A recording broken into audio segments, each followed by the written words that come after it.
কচুৰ তৰকাৰী খাই পাইছেনে বাৰু? হয়তো আগতে এনেদৰে খাই পোৱা নাই, কাৰণ এইটো মোৰ আইতাই শিকোৱা ৰেচিপি হয়। যাৰ বাবে আপোনালোকে কচু আৰু আলু সৰু সৰুকৈ কাটি ল'ব লাগিব। লগতে ল'ব লাগিব আদা নহৰু বটা, পিঁয়াজ, জলকীয়া আৰু অলপমান নাৰিকল ৰুকি ল'ব লাগিব। এখন কেৰাহীত প্ৰয়োজন অনুসৰি তেল দিব। তাত পিঁয়াজ আৰু জলকীয়াখিনি ধুনীয়াকৈ গল্ডেন ব্ৰাউন হোৱালৈকে ভাজি ল'ব। তাৰপাছত আদা নহৰু পেষ্টখিনি দি দিব।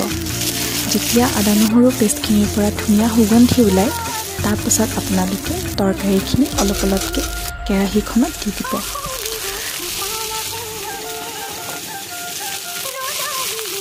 তাৰপাছত সুন্দৰকৈ হেতাখনেৰে তৰকাৰীখিনি ভালদৰে মিক্স কৰি দিব, যাতে তেল আৰু আদা নহৰু পেষ্টখিনি ভালদৰে চাৰিওফালে লাগি যায়।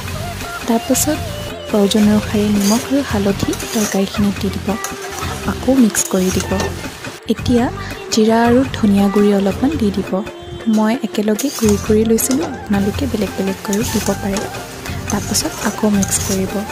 এতিয়া অলপ উতলোৱা পানী তৰকাৰীখিনিত দি দিব, যাতে তৰকাৰীখিনি ভালদৰে সিজে। তাৰপাছত ঢাকনি মাৰি সিজিবলৈ দিব। মাজতে ঢাকনিখন আঁতৰোৱাই আপোনালোকে চাব পাৰে তৰকাৰীখন হৈছে নে নাই। আলু এটুকুৰা পিটিকি চাব পাৰে, যদি আলু টুকুৰা সিজিছে তেনেহ'লে তৰকাৰীখন প্ৰায় হওঁ হওঁ হৈছে। এতিয়া ৰুকি থোৱা নাৰিকলখিনিহে দিবলৈ বাকী, সেইখিনি তৰকাৰীখন একেবাৰে হোৱাৰ আগত দি দিব লাগিব। আৰু এনেদৰেই আমাৰ কচুৰ তৰকাৰীখন ৰেডি হৈ গৈছে। এইখন তৰকাৰী আপোনালোকে ৰুটিৰ লগত, ভাতৰ লগত, সকলোৰে লগত পৰিৱেশন কৰিব পাৰে। এনেকুৱা আকৌ ৰেচিপিৰ কাৰণে ছাবস্ক্ৰাইব কৰিবলৈ নাপাহৰিব।